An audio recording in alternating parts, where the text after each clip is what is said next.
શું જમીનની સાતબારમાં કોઈ પણ પ્રકારની નોંધ પડશે તો એ 24 કલાકમાં પ્રમાણિત થઈ જશે? તો જવાબ છે ના.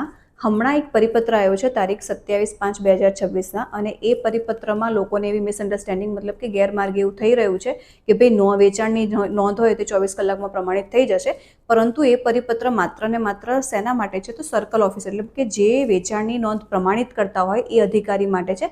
અત્યાર સુધી શું હતું કે ભાઈ તમે કોઈ પણ પ્રકારની નોંધ પડાવો ને તો એના તમારે કાગળિયા જમા કરાવવાના. કાગળિયા જમા કરો એટલે આખી બધી જે પ્રોસેસ ચાલતી હતી ને એ ઓફલાઈન એટલે કે કાગળિયાના આધારે ચાલતી હતી. તમે કોઈ વાંધો આપો તો એ વાંધો પણ સર્કલ ઓફિસરે ત્યાં ધ્યાને લઈ અને નાયબ કલેક્ટરમાં રૂબરૂ મોકલાવડાવવો પડે અને આ બધી પ્રોસેસમાંથી પાસ આઉટ થવું પડતું હતું. તો એ પ્રોસેસ ઉપર સ્ટોપ લાગી કે જેથી કરીને સમયની બચત થાય અને જ્યારે પણ કોઈ નોંધ પડે ને એ નોંધમાં જો કોઈ વાંધો હોય તો એ ઓનલાઈન સોફ્ટવેર દ્વારા જ એ સીધું પ્રાંત અધિકારી સમક્ષ જતો રહેશે અને જો કોઈ વાંધો ના હોય તો એની જે સમય મર્યાદા હાલ મુજબ જે 45 દિવસની છે એમાં નોંધ પ્રમાણિત થઈ જશે.